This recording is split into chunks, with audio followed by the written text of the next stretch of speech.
everyone, this is Susan Johnson, and I'm so glad you're all here with us today. We have a wonderful show. Of course, my co-chair is off doing great things all throughout the community, as usual, and I am here with some wonderful guests and very exciting topic. And I just am so thrilled that I have my good friend, who is Do Henschel, who was here part of the Victorian Neighborhood Association back in the day, and I'm here also with her granddaughter, Courtney Davis, who is going to Eastern Connecticut State University. And guess what they did? They put together a book called Look Ma, No Hands, Life's Lessons Learned the Hard Way, and her granddaughter was the illustrator. So I am just thrilled to have them here, and they're going to have a book signing at the Mill Museum next week. So stay tuned and sign up, because it would be wonderful to have you there, because this book is a book that just shows you how, you can do things even when you think you can't. So it's full of opportunities for you to think things through and all kinds of guides. So without further ado, thank you so much for being on the show, Do. It's great to have you here. Well, thank you for having us. We're excited to be here, particularly to talk about talk with all of my old friends from Willimantic. I was thinking how long ago it was I moved here, 1987, and had to move to Hartford in 2010 in order to be able to get to my job, because I couldn't do a 35-mile commute anymore. But it's fun to be back, and hopefully lots of our friends are listening. I hope so. I know that they do. Sometimes I hear feedback, and it's great. And I'm so glad you brought your grandchild here. Courtney Davis, so glad to have you here. I'm happy to be here. And you're in the neighborhood you're in the neighborhood now. You're part of the Victorian neighborhood people who live here in the area. Yep. So glad you're here, and I'm glad you're at Eastern Connecticut State University, my alma mater. Oh, really? Yes. Yeah.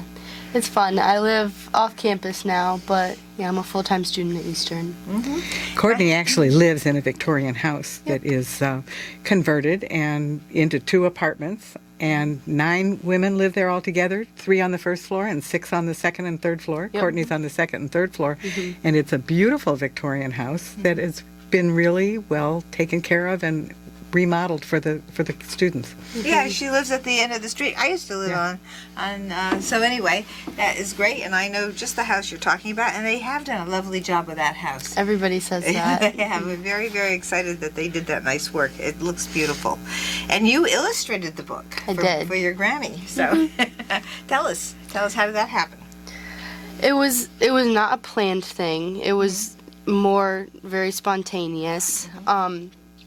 Do was texting me and my sister and my mom and asking us for kind of our thoughts of what drawings would be nice. So as I was reading it, I was texting her back of, I think a picture of this would look good, or a picture of this would look good. And she asked me to sketch it out, and I just did a quick little sketch. And she thought, oh, I really like that. I really like those. And then she asked me if I would illustrate for the book. That's so great. What a great combination. Well, it was spontaneous, because I was working with a wonderful company called Greenheart Greenheart Living Press. They helped me self-publish this book, and I said I really wanted drawings, and I wanted them to be kind of whimsical, almost cartoons, because although the book deals with serious stuff, I hope it comes across as a fun read and lighthearted, because that's really how I approach life. And so they said, well, in order to get this out on your 80th birthday, that was the goal, get this published on my 80th birthday, you might need to go with stock illustrations, because otherwise you're going to need to find an illustrator. So the question to Courtney and her mom and her sister was, give me some ideas that we can find in stock illustrations. And then when Courtney started giving me these great ideas, I remembered that Courtney is a drawer. And she had just taken a wonderful art class at Eastern and gotten an A in it, even though she is not an art major. She's an early childhood major. And I said, Courtney, could you draw these? And she did, and there they were. We're going to show the picture of the book so that when this goes on cable access, you'll be able to see what the book looks like. The cover is not Courtney's. We need to acknowledge that. Okay. That is a professional illustrator's, but if you open it up to a picture, you might be able to see some of the little drawings. Each chapter has a drawing. When she sent me those little sketches, yeah. I sent them to Yeah. my friends at Green Heart, and I said, "What do you think of these?" And they said, "We think you found your illustrator."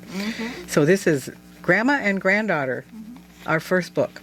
Wonderful, wonderful, and I'm sure there'll be more to come. Yep, there's a whole bunch. Yeah, the butterflies. They're just- yeah. This is a picture of the cast. Yeah, there's butterflies throughout the whole book. But yeah, there's one in every chapter. And they're more of little cartoony, kind of whimsical, very simple drawings. Very nice, very nice. So let's go into why we said "Look, Ma, no hands," because the illustration on the front looks like bad advice for bicycle riding.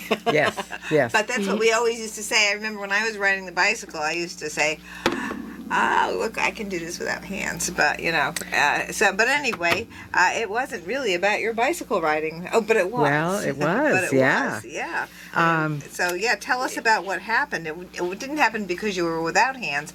It happened because you. I had no hands because of this bicycle accident. Exactly. I was. The incident that triggered the book happened in July of 1986. I had just accepted a job offer from the University of Connecticut. You know that place down the street. Yes.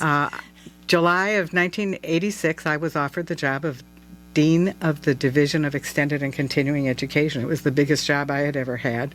In fact, in the interview, my final interview, they said, somebody on the search committee said, "Are you ready for this? It's bigger than any job you've ever had." And I said, "It's only 10 times bigger. 10 times more people on the staff, 10 times more students, 10 times bigger budget." And bought a house one time, and the mortgage was 10 times bigger than the first one. I knew how to pay the bank. They gave me the job, even though that was a pretty dumb answer and a pretty naive answer. In fact, that story is in the book. 10 days after I accepted that job, I was riding a bike because I was beginning a fitness program, and I was with a friend who was running, and he got way ahead of me. And as I went down a hill, I thought, "Oh, I can catch him." And I had never ridden my daughter's 10-speed bike before, and as I'm headed down the hot hill going very fast, there was a car going perpendicular to me in the intersection, and I realized I was going to run right into that car. I grabbed the handbrakes, which I now know you're not supposed to do, and of course the wheels locked, and I was thrown over the handlebars into the car. Landed on my back on the road, and I had smashed both my elbows. I wound up with 6 months with no hands because my arms were in casts, crossed 45-degree angles, and with my hands crossed over my sternum, and that's the breastbone, and right on your chest. And I had a lot of complications, and I moved here to Connecticut to start that job with no hands. And life was interesting, to say the least. I was living alone. My daughter was my youngest child. My daughter was going off to college. My son was already in college. And I moved here to a place where I didn't know anybody. Biggest job I'd ever had, and I had no hands.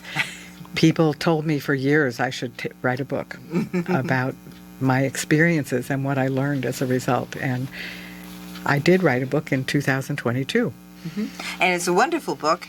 And I have to say, one of the best pieces of advice in the book that there's a lot of bits of advice at the end of each chapter about one of the things that Doe goes through. There's a little bit of a life's lesson. And one of the life's lesson is to, when you have a doctor do surgery, make sure that they specialize in that particular area. Because you had a general surgeon at first who didn't really get what was going on with the elbows. You want to tell a little bit about that? Well, I do want to say that the book is not a lot about the medical care that I received, although the wonderful orthopedic surgeon that I went to once I moved to Connecticut wrote me a note. I sent him the book, Wells Jacobson in Manchester. He has now retired, and he wrote me a beautiful note, and he said, "I was the vehicle that you had very bad medical care and world-class medical care, I was the vehicle that got you from one to the other, because when I moved here, I had another complication because of the negligence and incorrect approaches that the original doctor that treated me when I had the accident had engaged in. He was not a specialist. Right. And when I moved here 8 weeks later and had another complication, Dr. Jacobson said, I don't know what to do for you. He said, I would see, an orthopedic surgeon like me would see this kind of injury 2 or 3 times at the most in a career, and never bilaterally. Everybody told me you can't do this to both elbows. And I always said to them, well, I'm not going to show you how I did it, but I did do it to both elbows. And he said, I know this needs to be addressed surgically, but I don't know what to do. I want to send you to the man that wrote the book on elbows, because I would have his book open on my lap. And he did. He sent me to Bernard Morey, who was at the Mayo Clinic, had written The Elbow and Its Disorders, which was in its very first edition. At that time, it was less than a year old, and Dr. Jacobson had already read it and already knew who to go to. He sent me to Dr. Morey, and Dr. Morey gave me my arm back. He said to me, you may never use your left arm again, but here's what I would do. And I said, have you ever done this before? And he said, 20 times. I said, did it work? He said, 18 times. And I haven't given up on the other 2. He later wrote an article, and it became a chapter in the second edition of that book about this procedure, and I was number 21. The article said, I've done this 21 times. The book is in its 6th edition right now, and Dr. Jacobson knew to send me to the man who wrote the book on elbows, and that's what gave me back my arm. Oh, that's a wonderful story, and I thought, boy, so me reading that, of course, spending 20 years of my life reading medical records, I picked right up on it. Yeah. So that was one of the And my things lesson learned is ask questions, and if you don't get answers that make sense, keep asking people that really know the answers. I did ask questions, and I didn't get the right answers, but I was in pain, and I went ahead and agreed to have this man do the surgery. The second chapter, by the way, is it's not your fault if they mess up. Right, and I Learn love that that it's too. not your fault. I love that, yes. And that was one of the things that they talked to us about when we get diagnosed with breast cancer. Yeah. They say, don't think about what could I have done differently. Yeah. Just think about what you can do to progress. So I think it's like that for just about every illness that we have. Mm-hmm. You have to think about, what can we do? How are we going to know what the best path is? Yep. And who do we talk to about the best path? And then follow that to the best of your ability, and if it doesn't work, it's not your fault. It's not your fault. People who have the knowledge and the skill really must use it appropriately and ethically, and sometimes they don't. If they don't, it's not your fault.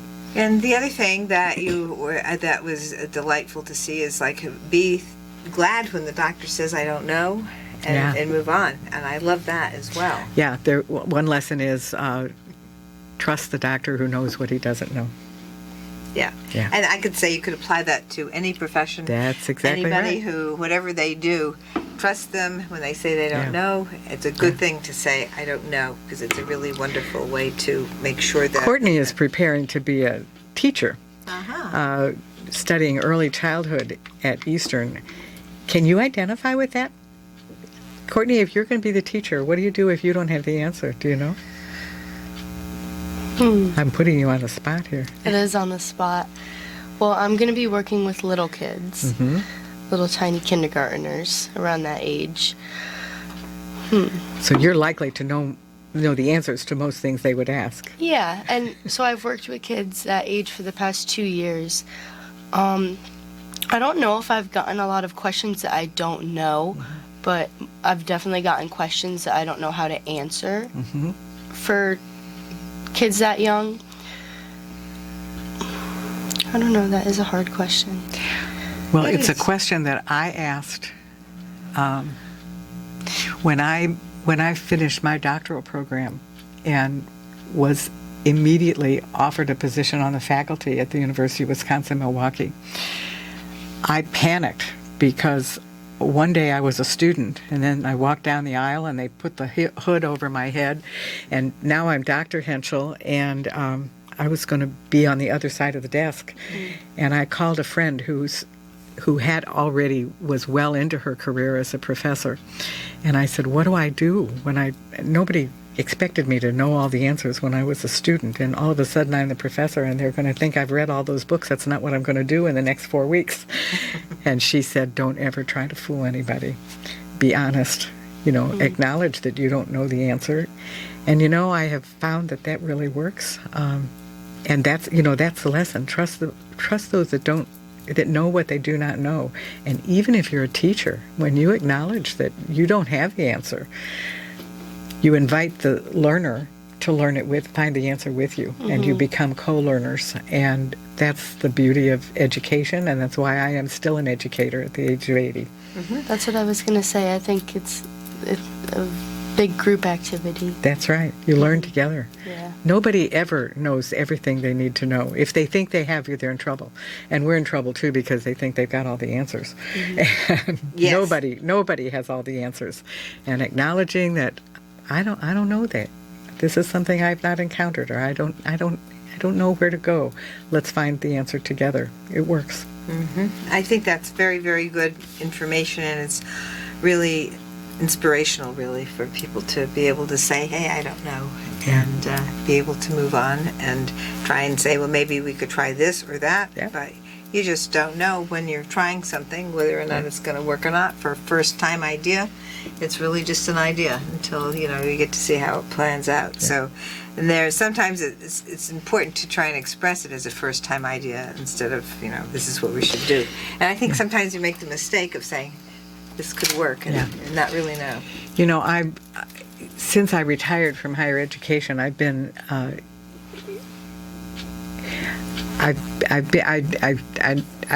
want to say I've worked at, but it's more than working at. I have been with Leadership Greater Hartford since 2000, December of 2000. Started this as a retirement job, and I'm 23 years later still there. I was a program director. Became vice president. Now I'm called the leadership preceptor, and my job is to do what I want to do and help my colleagues do their job even better, and share what I've learned in my 80 years. But the idea of acknowledging that there's always something to learn, and the idea of becoming comfortable with what we call first draft thinking is very important. Too many times we feel like we can't even share what we're thinking or share an answer to a problem or a question if we haven't thought it through and worked it all out and we're sure it's the right answer, quote unquote right answer. We really encourage first draft thinking. Throw out your idea, even if it turns out to be an idea that you don't want to pursue or that the group doesn't want to pursue. It opens it up for people to share their ideas. Yes. The Wisdom of the Crowd is the name of a book that I really love, and it is the theme of that book, or the message in that book, is that all of us are always wiser than any one person in the group. And if you are the one person who's expected to have the answer, know that the crowd will have a better answer than you yourself. You throw out your first draft ideas, risking that it might not be the greatest idea in the world, but trusting that it can become the best idea in the world. I think that's a good thing for the legislature. Oh, yeah. Because I think that that's why we have hearings and bring in the public. Yeah. That's why people propose legislation based on, most everything that I've done has been because I've heard other people, what they have had to say. I've worked on it, maybe developed it more, looked at academic research, tried to bring everything together, and you're not going to usually get your way the first time or even the fifth or sixth time, but sometimes you do get your way, and it's because usually by the time you get to your fifth or sixth time, you've talked to more people, they've refined your ideas, and it gets more and more refined with the group. That's Whether right. It's the hearing, it's the other legislators who've heard stuff. They bring ideas to a particular idea, and that's really a great idea. So I'm going to have to Yeah. write the name of that book down. Yep, and the wisdom of the crowd. I'm actually involved in something like that right now, Susan, and I think it's relevant to the book as well. This book sat half written in my computer for about 10 years. I started writing it shortly after I was diagnosed with Parkinson's disease in 2009. Yes. That is the reason I had to move to Hartford. Yeah. I had a terrible reaction to the first medication I was on. Had a sleep attack on I-84. Not a good place to fall asleep with no Yes. warning. No. But the angels are not ready for me on the other side, and they put a Sam Adams beer truck next to me, and he prevented my driving across 3 lanes of traffic. It was a side swipe of a moving wall, and a wake-up call for sure. I tried to figure out ways to stay in Willimantic and continue to work in Hartford, and it just wasn't going to work, so I moved. But I started a memoir writing class with the idea that I would write this little book about the things I had learned when I had no hands. And I had the preface and a couple of chapters. And then I really I finished that memoir writing class, and I didn't go back to it. I knew that there would be value for me in putting all those stories, and they are stories, and I think you'll probably agree some of them are even funny. Oh, yes. All those stories into words and the lessons I learned from them. And I had outlined what I wanted to write about, but I didn't know that anybody would really get any value from reading it. Oh, I think especially one of the things that I like too, I'll move on to some of the other things that I really liked about the book, and that had to do with how hard it is to accept help. Oh, yeah. and you Yeah. did such a great job with figuring out the help, accepting the help. I mean, that is something, when you have no hands, how you're going to do so many things Yeah. that are just part of daily Yep. living. And so that to me was something that is a really great lesson, because we all are out there thinking we're going to get that mentality to pull yourself up by your bootstraps, when in fact sometimes you don't have arms to pull yourself up. Yep. And Or bootstraps.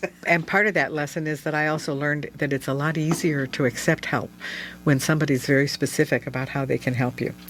You know, when you ask someone, how can I help? Most of us say, oh, I'm okay, I've got it. But when they say, would you like me to come and handle your mail for you because you have no hands and you're getting ready to move? Oh, wow, I don't know that I would ever think to ask anybody to do that. Or somebody else, a friend of mine came and said, I'm really good at throwing things out. You're getting ready to move. Why don't I come over one day a week and we'll go through your closets and your dressers, and we'll make a stack for the church rummage sale and for the trash and for what's going to go to Connecticut with you. So when you are offering help, being able to offer it specifically makes it much easier for the other person to accept it. Kind of like the grandchild doing the illustrations in the book. That's right. That's right. And you know, another lesson that was so important for me to learn, and it came up immediately when I came home from the hospital with my arm with no hands. I asked a friend to put a big piece of newsprint on the wall in the hall, and we're going to write things on it that I can do with no hands. And she laughed. She said, well, that's a pretty short list. And I said, well, we're going to grow it as we go along. Yeah. And I learned that I could do things like lick my pain pills off the counter, which meant I didn't need to bother somebody in the middle of the night, and so on.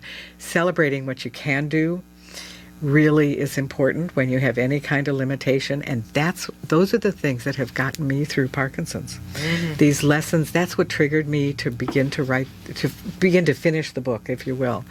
I realized that those lessons I had learned when I had no hands were really going to help me get through the rest of my life, because Parkinson's is never going to go away. Right. And it's never going to get better. I was misdiagnosed in 2004, so I'm coming on to 20 years with Parkinson's. I'm still working full time. I am still functioning pretty well. And writing a book. writing a book, and now involved in developing a program for Parkinson's patients and their significant others to help them find the things to celebrate and get engaged and involved in the community, because being involved in something that's bigger than yourself is what is so important. Well, that is so true. And celebrating the things you can do or your victories is really an important part of moving things forward. And I really like that idea too. Yeah. And that's something I've learned as well, is to celebrate the things that we can do and that we have been able to do, the things that we've been able to, get a challenge and we've done it. And so those are great things. This is Susan Johnson. I'm here with my special guest this evening, Do Henschel, who is the author of the new book, Look Ma, No Hands, and her granddaughter, who is the illustrator, Courtney Davis. And we will be right back after these messages. Welcome back, everyone. This is Susan Johnson, and I'm here with our very special guest this evening, Do Henschel, who's published the book, Look Ma, No Hands, Life's Lessons Learned the Hard Way, and also her grandchild, who has been the illustrator of this book, Courtney Davis. So we're here, and I just wanted to touch on some interesting things that Do has been doing over the last 20 years or so, Yeah. a little bit longer, in Hartford with the continuing education ideas and the things that you've been recognized for. You've gotten an international continuing education recognition. Yeah. So congratulations Yeah. on that. Tell us about that, please. Oh,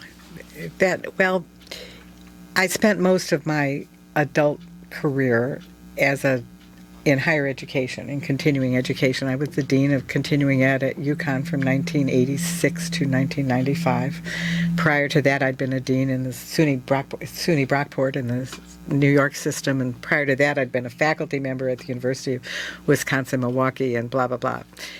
Retired from higher education and started as a part-time program director at Leadership Greater Hartford, which is a nonprofit organization that develops people to be community leaders. Of course, the skills you learn as a community leader are things that can help you in your career as well. But our goal is to develop people's gifts and strengths so that they can give back to their community. And we really work with people throughout their lives. Courtney participated in a program that we have run in the summer called Summer Nexus for high school students. In a minute, Courtney, maybe you can tell us a little bit about what you did in that program. But I was hired to develop a program for people who are retired. And in 2 weeks, we will graduate the 16th class. It's a year-long program. People in the program have ranged in age from 50 to 90. One of the current class members turned 90 a few weeks ago. Most are in their 60s and 70s. We've had over 400 people go through the program. And the goal is to help them identify their strengths, identify their passions, and get some practice in working on a team to make a difference in the community. Each team in the program develops an initiative to address a concern that they have. The 3 teams in this year's class are working on empowering youth to develop positive futures for themselves. Another team working on helping, they convened around the issue of the concern about mental health with youngsters.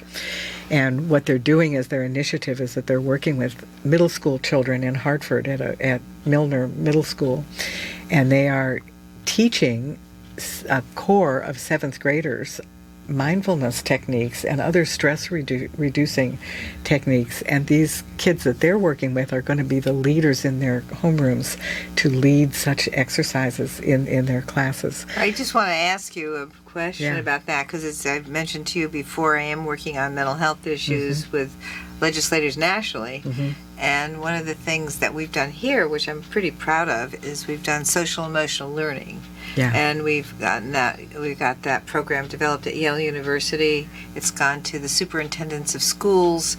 They've passed it through the principals and now on to the teachers.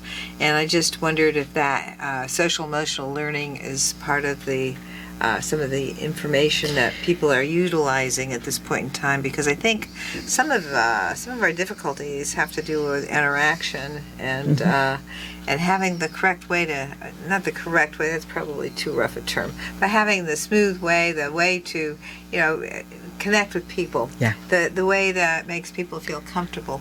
That's really social and emotional learning in so many ways, especially for educators. You may want to speak about that. Would you like to talk a little bit about that to Courtney? Yeah. Courtney, did you get some of that Yeah, in your I Summer did. Nexus program? Yeah, it's a core of what we do. Go on. Yeah. And for school, the school that I substitute teach at school right now, and I've definitely noticed more of that now, like teachers using that in the classroom than when I was in elementary school. I feel like it's a very important thing now, especially now after COVID. Kids don't have they lost 2-3 years of the social skills with each other. Yeah. That's such an important point, because not spending time with other people in a lot of ways can have an impact. And in some ways it doesn't. I think that when we look at people in more very, very rural communities, they seem to manage. But if we're used to the interaction, I think that may have and I'd like to explore that. Yeah. That's one of the ideas I just threw out there. But Well, it goes back to, the wisdom of the crowd. It's not only ideas, it's the connections that you make. We know that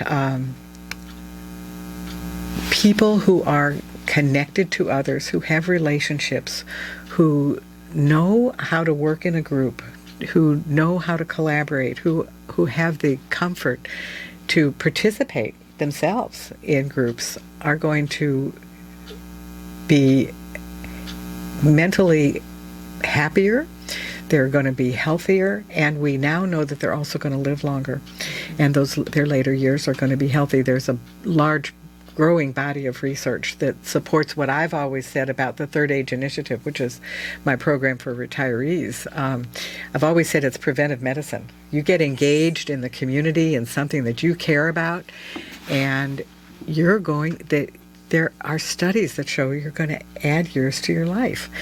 And that's exciting. And we work with teenagers people throughout their career. We have a core, our core program is called Quest for people in mid-career. In fact, we worked with the Windham Chamber of Commerce back in, I think it was like 2005 to 2008 or 9. We ran 4 years a program called Stretch. I remember reading about Local that. people were in it. I was actually the director. It was a 10-month program, and I look at the movers and shakers in Windham right now, and quite a few of them came through the Stretch program. These are skills you learn.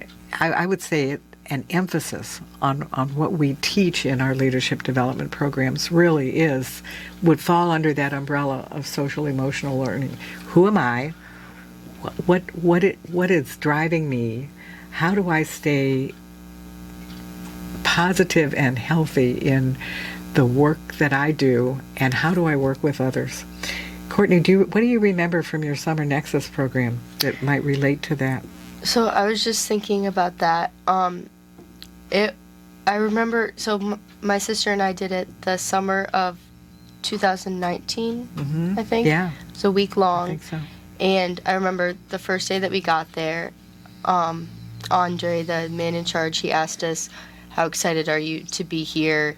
On a scale of 1 to 5, hold a finger up, and everybody in the room held up 1, 2, some people held up a 3. Some of you were dragged there by your grandparents. Oh yeah, because what teenager wants to go to whatever in the summer? It was more of a like driven. Yeah. And then by the end of the week, everybody held up a 5. Everybody loved it. It taught a lot. It was really influential. I'm going to make one correction to that. A few people held up 10s. Yes. Yeah, more than yeah. A scale of 1 to 5, how many fingers would you hold up? There were a couple of Yeah. people with 2 hands. And my brother did it a few years before. It was the same thing. On the first day, Yeah. 1, 2, for how excited you were, and at the end, how happy are you that you completed it? And everyone loved it. Looking back on it now, several years later, and almost midway through your college career, do you see any value in having taken? Oh yeah, I would say it was very beneficial. There was we did so much in a week. Just it was a leadership training camp, but I feel like it definitely taught more areas than just leadership. We did a lot every single day. The main focus of it was we had to come up with, plan, and then do the actual community service project. So we chose a car wash as a group. There was about 15 of us, I would say. As a group, we chose a car wash. So we had to plan it, get all the materials that we needed, and then promote it. And why were you doing the car wash? You wanted to raise money for what? Do you remember? No, I don't remember what we raised money for. But it was for a specific cause. Yeah, it was something in Hartford. I don't remember what the actual cause was, though. But you had the practice of deciding what you wanted to do, working together, it all in a week. planning it all, and actually implementing it in a week. So you're putting into practice the leadership skills that we were teaching. Yeah, it was about 8 hours a day, and it wasn't the whole 8 hours we were working on that car wash. We were visiting places in Hartford. We had speakers come in. We were doing team bonding exercises. We did a lot every day. Yeah. It was fun. I loved it. You said it wasn't all about leadership. When I interviewed at Leadership Greater Hartford, I told you when I interviewed at University of Connecticut, they said to me, "Are you ready for this job?" The question I remember from my interview at Leadership Greater Hartford was they wanted to know how I defined leadership. And I don't know where this came from, but my answer was, I don't think leadership is about being in charge. I think leadership is about consistently giving the best you have to the work of the group and helping others do the same. That has become the LGH definition of leadership. Wonderful. Because we know that is, in fact, what we teach. We teach people how to give their best. And think about it. If every group that you are with, whether it's an employment situation, whether it's an organization you belong to, even your family, if each of you gives your best and helps other people give their best, you're going to have a dynamite experience. You're going to get it done, and you're going to love each other.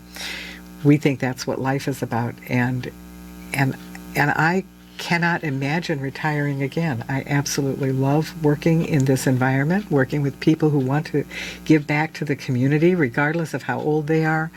I really, as long as I can do it, and as long as I can do it well, I want to enrich my own life by these experiences. Yes, I think that when you feel that you're accomplishing things, that you're connecting with people, helping them accomplish things, which is another way to be a leader, I think, is helping people accomplish things. That's right. And that is, and understanding how things work and understanding the people you're working with. Those are all crucial aspects of both social emotional learning and emotional intelligence, which is what the ultimate goal is to have that emotional intelligence that helps you work really well with others and makes everything progress. And I think that's going to be what I'm going to be talking about at the end of the month when I go to Chicago on emotional mental health issues nationally, and see what we can do to kind of bring things together. Because I think that there's been a lot of analysis in this area, but I don't think that it's been transformed into the interaction that we need in our communication in television and radio, on Facebook, all these ways of communicating. We haven't been spreading the idea of being understanding and doing things that way. And I think that if we kind of move in that direction, you can say whatever policy or whatever ideas you have, but as long as you're doing it in an understanding a way to connect with people, I think that we'll be able to progress in our society. Well, it takes a lot of effort and a lot of thinking through and trying new things, and connecting with other people and trying new ways of interacting. One of the very interesting programs that Leadership Greater Hartford runs every year is, we call it Lessons in Leadership. We take a book, a specific book that's timely, current, and break it down into about 4 sessions, and it's kind of like a big book club. Used to do it as a breakfast meeting, seminar. People came and got scones and donuts and, sat at tables and talked. And during COVID, we learned how to do this virtually. And we've decided to keep it virtual because that means you can participate no matter where you live. And the third team in my current Third Age Initiative class, actually, they organized around the issue of, they called themselves the Democracy Caucus. They were concerned about what's happening from their perspective about democracy. And as they studied what could be done and what they wanted to do, they settled on a book called I Never Thought of It That Way. And it is written by a young woman who is a journalist in Seattle. And she wrote this book to help people bridge the gap, to reach out to people who think differently than you do, who are the other, if you will. People like me think like me, and everyone else is another. And Yes. She points out that in today's world, particularly with social media, which has made it very, very efficient to only think about and talk with people that think like you become further and further away from those who think differently, and you get distorted views of who they are. And she gives actual suggestions and tools to use to bridge that gap and to begin to reconnect and talk to each other in meaningful ways. So that my team, when they picked that book, we decided that would be the book for our Lessons in Leadership this year. The last workshop is next Tuesday. We've had about 100 people at each one, and we do breakout rooms, and they practice these skills and these techniques. And the last workshop next week will focus on how our values impact the way we think and our attitudes and our opinions. And the people who are participating will have an opportunity to get a little look at their own values and how that might impact them around an issue that they would care about in the community. So it's been a very interactive experience, but the idea of learning with other people and learning new ways to communicate becomes a part of who you are once you begin to recognize the value in that kind of activity. I never thought of it that way. I Never Thought of It That Way is the name of the book by Monica Guzman. And we actually, although she's in Seattle, the team was able to interview her for a good long interview, maybe over an hour. And what they've done is incorporate sections of that interview in each of these virtual programs that we've done. So you have the author giving her ideas about a particular issue, and then we have breakout sessions where they have an opportunity to practice those kinds of things. It's been a wonderful series. My team has just done a beautiful job with it. And again, it's another way of how we recognize that we all have things to learn. Mm-hmm. Constant. Every day is a new learning experience. More things to do, more things to learn, and that's wonderful. So, just going back a little bit, you're going to have a book signing over there at the museum, which I'm thrilled about, and that's going to be next Saturday, and that's going to be what time? 2 o'clock. 2 o'clock to 3:30. We're going to be there. We're going to serve refreshments, some of which will be the kind of desserts that I used to make for the progressive dinners that we used to have in Willimantic. Remember those? I certainly do. I always had the dessert course at my house. Yes, you did, and they were wonderful desserts, so that should be a real enticement to getting over there to... Even if you're not interested in the book, come for the dessert, and if you're interested in the book, you'll get some dessert as well. Exactly. Courtney will be there to sign books along with me, and I'll do a little bit of reading in the book. People are enjoying the readings. I've done quite a few of these in Hartford. But I thought, why not come out to Willimantic and do it? So glad you did. Yeah, it's been wonderful to have you out here. And also talking about, the idea of breaking the ground with a Third Age Initiative is really a wonderful thing. And what you're doing with people who are going through kind of that midlife, what do we do? Sometimes people, they've gone into, their ideal job perhaps when they were younger, and then they're thinking, well, I need to probably make some changes, or they might get another education. And so this is a wonderful thing that you're helping people through with. I am very proud of the fact that every time we've done an impact evaluation of the Third Age Initiative, We have learned that at least 75% of our graduates are engaged in the community 3, 4, 5 years later in ways that they were not engaged before, and they attribute most of that engagement to what they learned and the people they met and the things that they decided to try in the Third Age Initiative. And then I just wanted to touch briefly, because we've only got a couple minutes left, on the fact that you've been diagnosed with Parkinson's, and you've got a new project, Finding the Purpose with Parkinson's. Just tell us a little bit about that. Well, it's really it's a kind of a spin-off of the Third Age Initiative. My neurologist, who is the medical director of the Chase Family Movement Disorder Center with Hartford Healthcare, has been saying to me for years she wishes she could put me in a bottle and give a dose of dough to her other Parkinson's patients. I realized one day that the dose of dough was really pretty much what we do in the Third Age Initiative, help people figure out what they have to offer. I know what I have to offer. And figure out ways to give back to the community so that you have a reason to get up in the morning that is bigger than just surviving this condition. We have piloted the program, and we're now looking at ways to scale it and be able to offer it to more people. Wonderful.